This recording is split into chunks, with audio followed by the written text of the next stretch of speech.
বাড়ির বাইরে গিয়ে ভিডিও বানাতে কার না ভালো লাগে।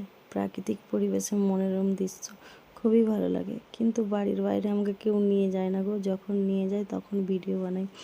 আর তোমরা অনেকেই জিজ্ঞেস করো এই জায়গাটা কোথায়। তোমরা তো সবাই জানো যে আমি মধ্যপ্রদেশে থাকি, কিন্তু এত সুন্দর মাঠ, এত সুন্দর জায়গা জমি কোথা থেকে আসলো? এই গ্রামটা কোথায়? আসলে আমাদের বাড়ির পিছন দিকেই এই মাঠগুলো আছে। আমি যেখানে থাকি গ্রামের মতো খুব সুন্দর জায়গা। বাড়ির পিছন দিকে গোলাপ বাগানে ভর্তি। আর আমরা থাকি সিটি থেকে আধা ঘন্টা দূরে। আসলে ইন্দোর সিটি থেকে আধা ঘন্টা দূরে থাকি, সেই জন্য একটু গ্রাম এলাকা। আমাদের এখানে পাহাড়ের উপরে একটা মন্দিরও আছে। এখানে একটা শিব মন্দিরও আছে। আর আমরা যখন সময় পাই প্রায় দুজনে মিলে ঘুরতে বেরিয়ে পড়ি।